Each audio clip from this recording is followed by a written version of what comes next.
Olá, tudo bem? Começamos agora mais um estudo bíblico do Apocalipse com o tema As Duas Testemunhas do Apocalipse 11. Então nós vamos entender o que fala, o que é essas duas testemunhas. Mas antes de começarmos o estudo, vamos fazer uma oração? Senhor Deus, Santo Espírito, esteja iluminando a minha mente e a mente do meu amigo que está assistindo agora, está vendo esse vídeo. Que eles possam ser abençoados e entender plenamente qual é a sua vontade na palavra de Deus. Eu oro ao Senhor agradecido em nome de Jesus Cristo. Amém. Então, esse tema é um tema bastante interessante. Essas duas testemunhas mártires, o que João está para testemunhar era uma verdadeira batalha que envolvia a Bíblia, a palavra de Deus e o ateísmo. É isso aí, o ateísmo.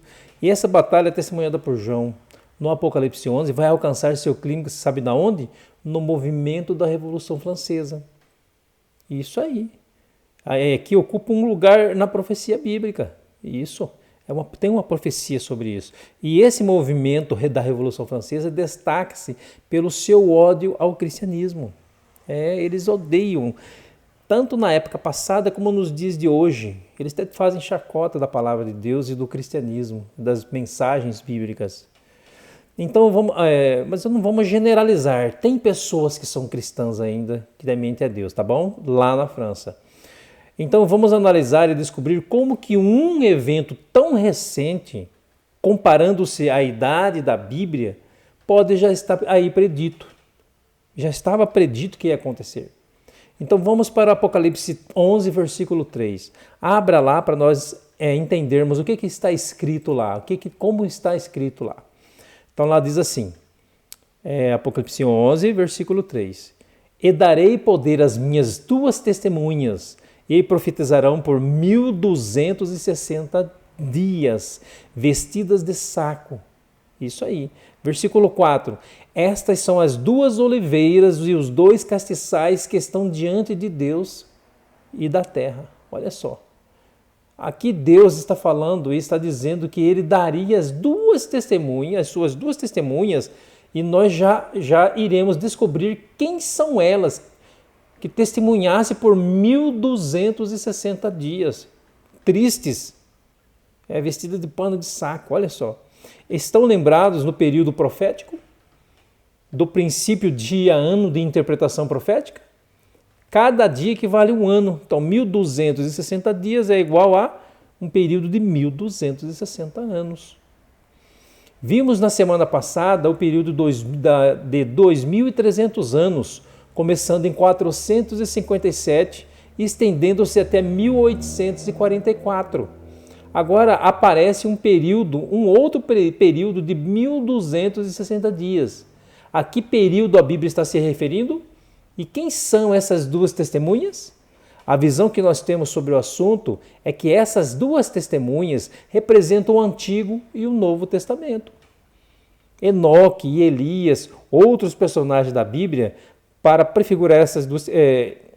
na verdade, eles usam outros personagens da Bíblia para prefigurar essas duas testemunhas. Mas a visão que nós entendemos ser a mais equilibrada é a visão de que as testemunhas sejam a própria palavra e os dois testamentos. Porque a expressão testemunha? Por que essa expressão testemunha? Você lembra que Jesus falou assim: examinai as Escrituras, porque julgais ter nelas a vida eterna, e são elas mesmas que o quê? Que testemunham de mim, que de mim testificam. Ou seja, o próprio Cristo disse que as Escrituras testemunhavam dele. Então nós temos aqui um forte indício para dizer que são elas os dois testamentos. Um outro detalhe, se por 1260 anos elas testemunhariam, em que momento da história você tem algum personagem bíblico vivendo 12 séculos e testemunhando de Cristo? Não existe.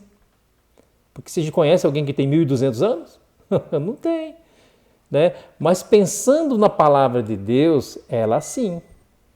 Foram concluídas no primeiro século, quando João escreve lá o último livro. E elas permanecem até hoje, ou seja, por milênios. Os dois testamentos testemunham de Jesus. Então a visão de que nós temos é que essas duas testemunhas representam o Novo e o Antigo Testamento. Por 1260 anos, a palavra de Deus foi escondida. Foi naquela época da escuridão, onde que a palavra de Deus não poderia nem ser lida. Por isso elas estão testemunhando vestidas de pano de saco. Na época de 538 até 1798, que era da supremacia papal. Por isso elas testemunham vestidas de pano de saco. Apocalipse 11, versículo 3, elas estão vestidas de panos de saco. Essa expressão, vestir-se de pano de saco, denota na Bíblia contrição, arrependimento ou às vezes provação. Então, quando alguém estava sendo severamente provado, lembra de Jó? Quando Deus provou ele severamente? Ele também se vestiu assim. Ele colocava cinza sobre a cabeça. Então, há um ritual na Bíblia de pessoas que estavam sendo severamente provadas ou perseguidas. Os dois testamentos foram, na Idade Média, severamente perseguidas. Sim, foram perseguidas, ninguém podia ler. Porque os inimigos da palavra de Deus tentaram destruir, aniquilar a sua influência, as informações que esse livro contém. Agora vamos datar em que momento isso acontece. Olhando para o quadro profético, nós entendemos de que começamos em 538 e vai até 1798, como eu já disse para vocês. Por que dessas datas? Estão lembrados que nós já mencionamos aqui que em 538 marca o início também de uma outra igreja no Apocalipse? Você tem Éfeso, que começou no ano 31 e foi até o ano 100. Depois Esmirna, de 100 a 313. Aí chegamos em Pérgamo, que vai de 313 a 538, das 7 igrejas, né? E o que assinala o final do período de Pérgamo? É quando começa o domínio dos papas. E no ano 538 você tem João II colocado como cabeça das igrejas e o primeiro papa com jurisdição temporal. Nesse momento você tem a união da igreja e do Estado. E então por 12 séculos a igreja e o Estado vão caminhar de mãos dadas. E a igreja romana. E a igreja romana vai dominar nesse período. Existem muitas provas na história para falar do domínio da igreja na Idade Média. Tem filmes falando sobre isso. Uma das provas mais contundentes existe um castelo que nós temos no norte da Itália, castelo de Canossa, né? Foi nesse castelo que o Papa havia se hospedado na Idade Média. E lá foi visitá-lo o imperador da Alemanha, Henrique IV. Henrique IV. E por que o imperador foi até lá? Porque o imperador não aceitava o domínio do Papa. E chegou a escrever e falar contra ele. O que fez o Papa? Excomungou o imperador alemão. E essa excomunhão do Papa certamente levaria ele à perda da sua coroa. Então, para não perder a coroa, ele foi atrás do Papa para pedir perdão. Agora, olha só o que o Papa fez. Só que quando o imperador alemão foi lá, era mês de janeiro, rigoroso inverno. E quando o maior líder da Alemanha chegou ali, o Papa não recebe ele. E deixa que ele espere lá fora, descalço na neve, sabe por quantos dias? 3 dias, para acabar com o orgulho do rei. Já pensou? E depois ele usa até a expressão de que a função dos papas, na ocasião, era bater o orgulho dos reis. E depois de 3 dias, o imperador da Alemanha foi recebido pelo Papa. Aí ele então vai ajudar para que ele não perca a coroa. Você percebe a autoridade que havia dos papas na Idade Média? Nenhum rei era deposto, nem coroado, sem a presença do Papa. Era muita autoridade.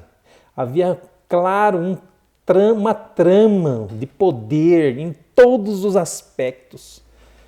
Os concílios que eram realizados tinha sempre ali a presença do imperador e a presença do Papa. Então havia essa autoridade e durante 1260 anos o Papa manteve essa autoridade. Quando chegamos a Apocalipse 13, daqui mais algumas semanas, nós iremos aprender que esse período profético de 1260 anos, em que a Bíblia está sendo perseguida, é o mesmo período em que o Papa dominaria, segundo a profecia de Apocalipse 13. E quando os papas chegam ao domínio, o que eles fazem com as Escrituras?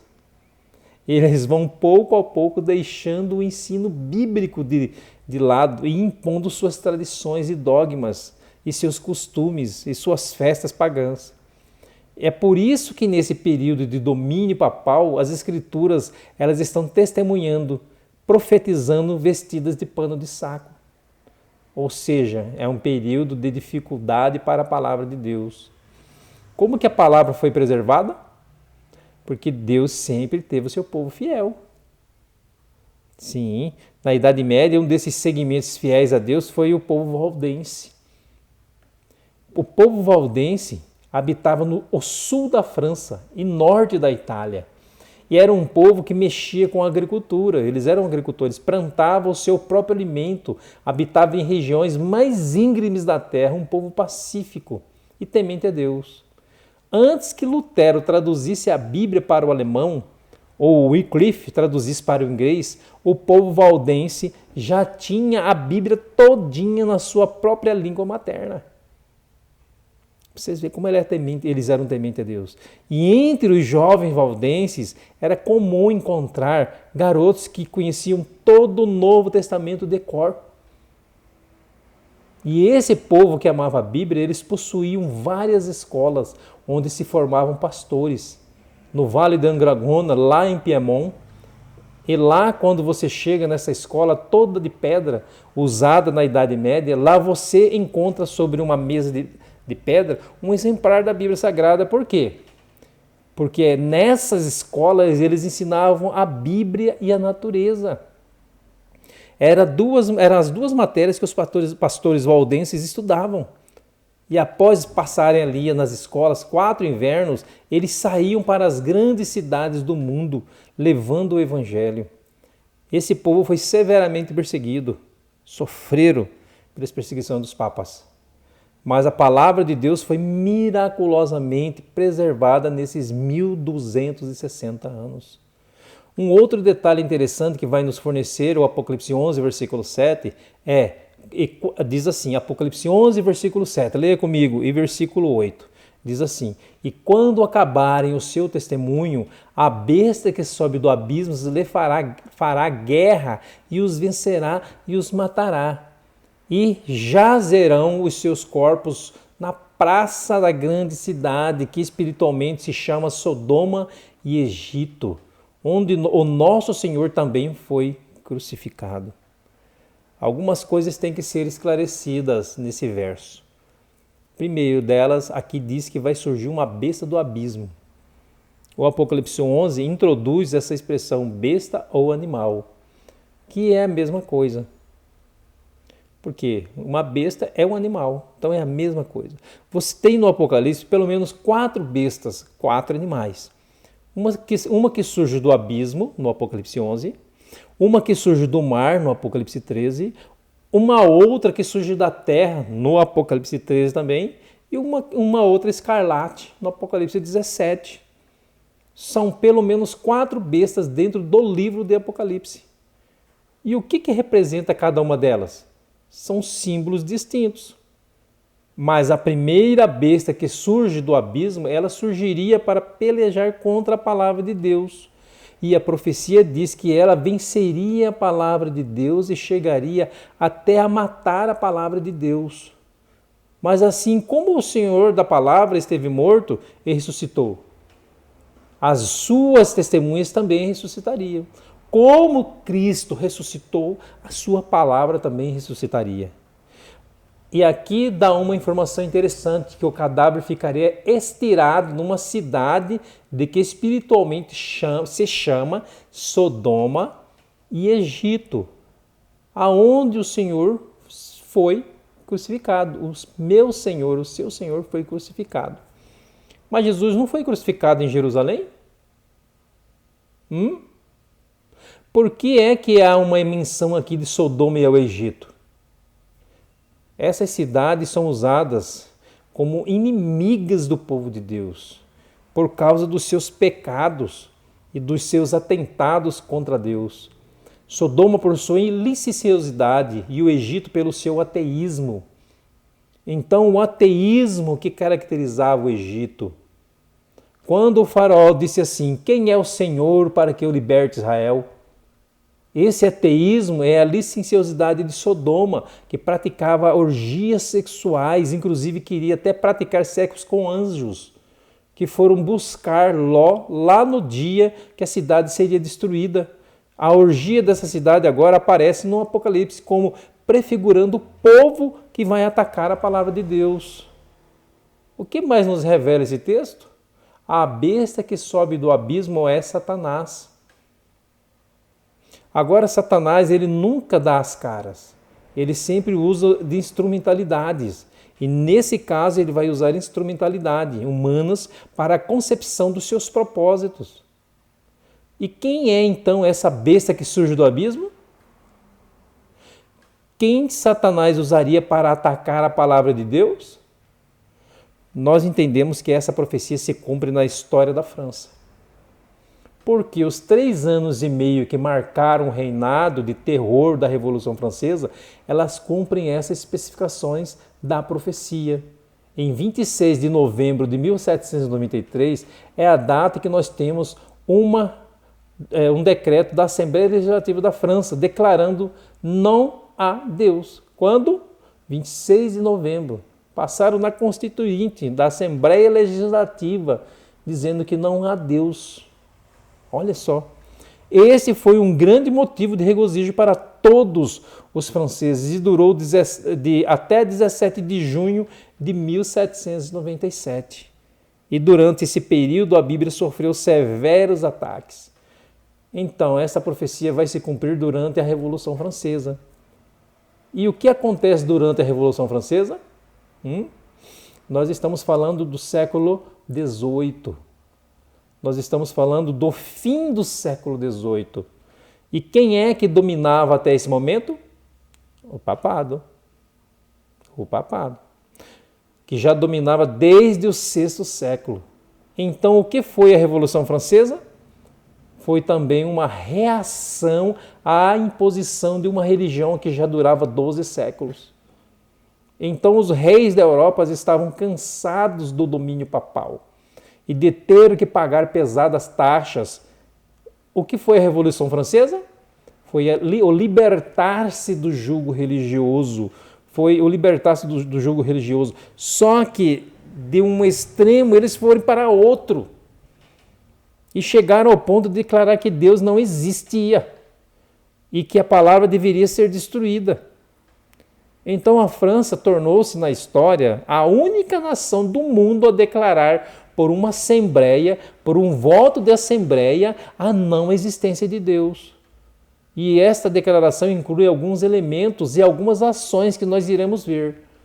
Vamos abrir agora a palavra de Deus em Apocalipse 11, versículo 9. Olha só o que está escrito lá. E homens de vários povos e tribos e línguas e nações verão seus corpos mortos por 3 dias e meio e não permitirão que os seus corpos mortos sejam postos em sepulturas. 3 dias e meio, profeticamente, 3 anos e meio. Então, esse estado de incredulidade, de anarquia e de ataque à palavra duraria exatos 3 anos e meio. No final deles, algo aconteceria. A Revolução Francesa, na visão de alguns historiadores, foi uma reação ao domínio da igreja, que já durava 12 séculos. Só que de um extremo eles foram levados para outro. Se a religião era quem mandava até então, se tudo era religioso, e se o Estado estava submisso à igreja, a Revolução buscou o quê? A independência. E o que aconteceu? Eles chegaram a declarar em 1793, não há Deus. Como não há Deus? Eles precisavam de alguém para colocar no lugar de Deus. Entenderam? Se não tinha Deus, alguém tinha que ficar. Como sempre acontece. Precisa de alguma coisa para ser adorado. Então, quais foram as consequências desse voto da Assembleia Legislativa Francesa? Várias ações. Primeira delas, os exemplares da Bíblia existente no país foram o quê? Queimados. E ela foi abolida da França, considerada como morta, segundo a profecia. Segundo, todas as igrejas foram fechadas. Proibiu-se a adoração de Deus por decreto da Assembleia, que era então o corpo legislativo desse país, da França. Terceiro, eles decidiriam que a semana seria de 10 dias. O dia de descanso foi abandonado e em seu lugar se consagrava um dia em cada 10 para orgia e blasfêmia. Você já pensou a que ponto eles chegaram? Eles tentaram mudar o ciclo semanal, criando uma semana de 10 dias. Só que a cada 10, quando ele se parava para descansar, era um dia dedicado a orgias e festas. O que aconteceu com a nação? Eles entraram, ou melhor, foram para o fundo do poço. Em termos de moralidade e também em termos de saúde. Porque começaram a trabalhar mais do que aquilo que Deus planejou. Porque quando Deus criou a semana, claramente Ele ensina que você trabalha 6 e descansa 1. Trabalha 6 e descansa 1. Ao tentar mudar o ciclo semanal, todos começaram a trabalhar além daquilo que Deus ordenou ou nos orienta a fazer. Outro ponto, eles negaram abertamente a existência de Deus. E então uma mulher imoral, uma prostituta, foi nomeada a deusa da razão. E as pessoas deveriam adorá-la. Olha só, sabe o que fizeram? Essa mulher de fama duvidosa foi endeusada, levada até a Catedral de Notre Dame, ali na França. E eles agora deveriam reverenciar a esta outrora prostituta, como a deusa da razão. Deus não existe, vamos adorar a razão, o conhecimento. Ficou proibido todo tipo de culto religioso no território francês. Você já imaginou isso? Como que vivia aquele povo lá? Até nos dias de hoje. E quando esta mulher foi entronizada na Catedral de Notre Dame e a deusa da razão foi ali declarada no lugar de Deus, a moralidade desse país deixou de existir. As pessoas começaram a roubar, matar, se prostituir e em pouco tempo eles perceberam que se algo não fosse feito, a nação sucumbiria com todos os seus problemas. Milhares de pessoas começaram a morrer nesse período. E eles então perceberam que algo deveria ser feito, os governantes. A profecia já dizia, as 2 testemunhas que haviam sido queimadas e mortas, elas voltariam no cenário. E como isso aconteceria? Apocalipse 11, versículo 11, vamos ler lá? E depois daqueles 3 dias e meio, o Espírito de vida, vindo de Deus, entrou neles e puseram-se sobre os seus pés. E caiu grande temor sobre os que os viram. Ou seja, depois de 3 anos e meio, 3 dias e meio do decreto, alguma coisa deveria acontecer para trazer a Bíblia para o seu lugar correto. E o que aconteceu? Eles tiveram que reconhecer que a religião era necessária ao bem-estar da nação. E a França chegou justamente a essa conclusão. Apocalipse 11, versículo 12, olha só o que diz lá. E ouviram uma grande voz do céu que lhes dizia, subi para aqui, e subiram ao céu em uma nuvem. Olha só, nuvem, e os seus inimigos viram. Versículo 13, e naquela mesma hora houve um grande terremoto e o e caiu a 10ª parte da cidade, e no terremoto foram mortos 7.000 homens. E os demais ficaram muito atemorizados e deram glória a Deus do céu. O que acontece no final dos 3 anos e meio? A própria Assembleia vai reconhecer a necessidade da religião. E eles vão agora tomar um novo voto, dizendo que as igrejas devem ser reabertas, a Bíblia deve voltar a circular. E eles vão revogar a decisão da Constituição de que não há Deus. Então esse movimento de revolução é o reinado de terror, como os historiadores assim chamam. E o que representa esses 3 anos e meio, onde a palavra de Deus estaria morta e lançada na praça pública? É o que? É o que representa esses 3 anos e meio. E o que representa a ressurreição delas e o ser levado às alturas? Representa que o livro de Deus passaria agora por uma nova fase. Voltaria a ser distribuído e alcançaria muitas pessoas com o seu conhecimento. As sociedades bíblicas começaram a surgir justamente após esse incidente. Então as pessoas que estavam perseguindo a Bíblia tiveram que reconhecer a sua necessidade. E até então a Bíblia era um artigo raro, porque ela estava presa por 1260 anos. Aí agora queimaram a Bíblia na França. Não tinha Bíblia, poucos tinham, que era traduzido no alemão, porque não havia ainda sociedades bíblicas, que era raro o artigo, para produzi-las em grandes quantidades. Não tinha sociedade bíblica, mas é justamente após esse reinado de terror que vão surgir as primeiras sociedades bíblicas. Olha que interessante, você vai ver agora algumas coisas interessantes. A primeira foi a britânica, e depois veio a americana. E a palavra de Deus começou a se difundir como nunca antes. E nesse período de grandes perseguições, a palavra de Deus também manteve os seus servos fiéis. E mesmo nesse período de perseguição, Deus tinha as pessoas que continuavam amando e respeitando a palavra de Deus. Robson, o que vinha a ser a nuvem do versículo 12? Você se lembra quando Jesus também foi assunto aos céus?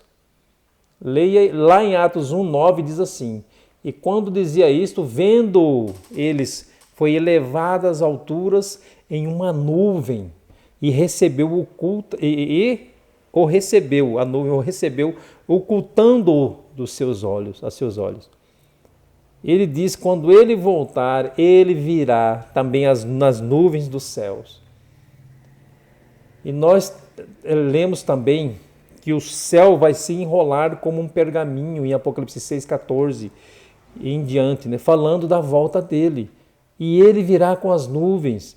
Parece que Deus usa esse elemento para conduzir seu plano de salvífico, tanto em receber a Cristo após a ascensão, como trazê-lo de volta. É nesse momento ergue a sua palavra. Então as nuvens são elementos em que Deus usa para conduzir o seu plano de salvação? A ideia é que era uma ação divina. Era o próprio Deus que estava exaltando a sua palavra. Não era um homem que estava fazendo isso. E essa exaltação tem a ver com a distribuição, com a circulação da Bíblia, que tornou-se notória a partir desse momento. A presença de Deus na Bíblia, como Jesus é Deus. Olha só. Era tremendamente custoso ter um exemplar da Bíblia. Por exemplo, o próprio Lutero foi se encontrar pela primeira vez com o exemplar da Bíblia lá no mosteiro. E como estava a Bíblia? Acorrentada lá no mosteiro. Não saía. Era um artigo raro. Mas a partir daí, especificamente do século XIX, vão começar a surgir as sociedades bíblicas. E esse livro vai começar a ser distribuído. E a morte das 7.000 pessoas é literal ou simbolismo? Nós acreditamos que tenha sido literal.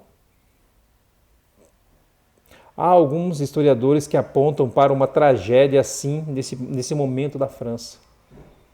Então, alguns acreditam que com o fechar dos 3 anos e meio, que deu em 1797, coisas sobrenaturais começaram a acontecer.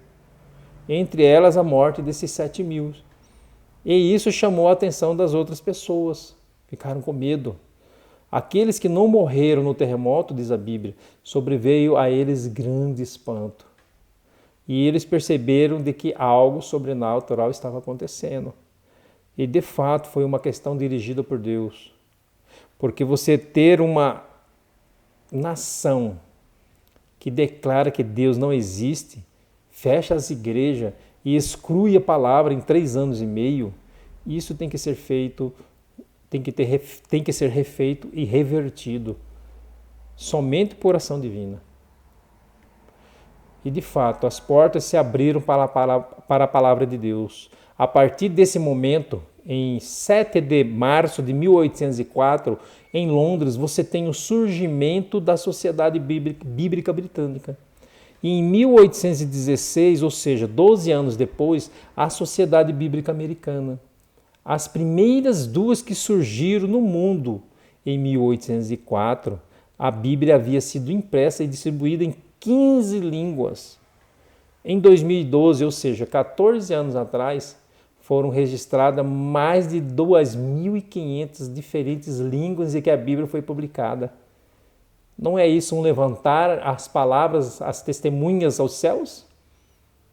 Aquilo que outrora estava sendo pisado e queimado, agora está sendo elevado às nuvens. Por quê? Porque a Bíblia tornou-se então o livro mais impresso, mais vendido, mais lido do mundo. Não tem nenhum outro livro que supere o valor da palavra de Deus.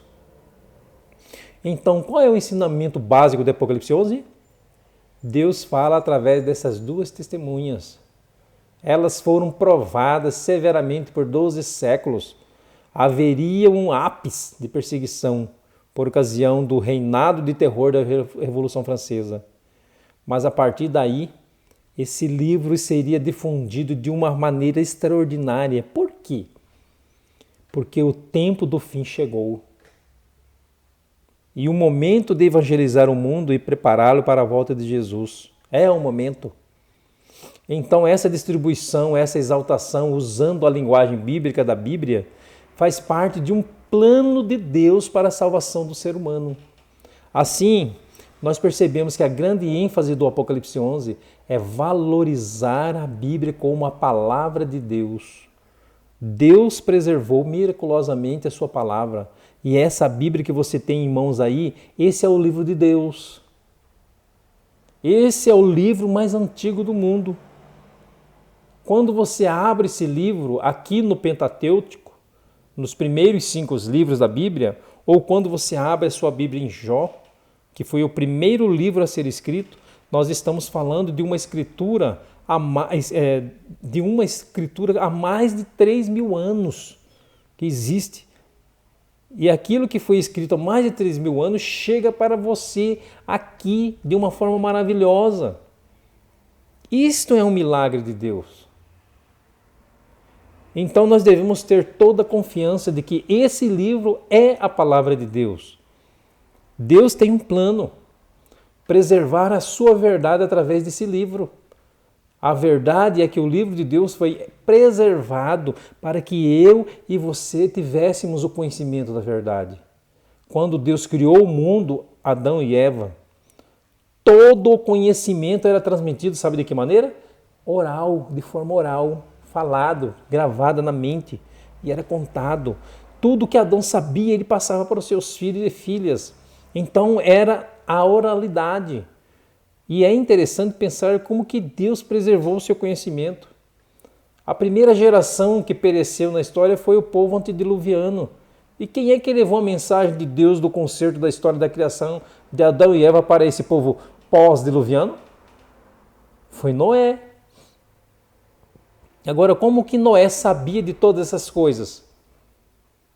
É porque ele conviveu por mais de 2 séculos com um homem chamado Matusalém. E esse Matusalém conviveu por mais de 5 séculos, sabe com quem? Com Adão, o primeiro homem. Então o elo do conhecimento antes do dilúvio é um homem chamado Matusalém. Não é à toa que a Bíblia diz que ele é o homem que mais viveu sobre a face da terra. Ele viveu 969 anos, ou seja, ele esteve com Adão e ele esteve com Noé. Então aquilo que Matusalém ouviu dos lábios de Adão, ele passou para Noé. E Noé passou para o povo pós-dilúvio. E depois, quando chegamos na geração pós-diluviana, você vai ter Moisés, o primeiro legislador. E quando Moisés escreve o livro da lei, ou Deus dá a ele os 10 mandamentos, o que eles estão fazendo? Eles estão registrando aquilo que só era conhecimento de forma oral. Nada é novo nesse momento. Eles estão registrando o que eles sabiam de forma oral. E esse registro que começou com Moisés foi sendo preservado pelos profetas até os dias atuais. E Deus permitiu que a palavra fosse preservada através de papiros, pergaminhos e até os dias atuais. E assim Deus preservou sua palavra. E sabe qual é o grande problema do cristianismo hoje? Nós podemos ter quantos exemplares da Bíblia quisermos em nossas casas, mas às vezes não o quê? Não damos valor.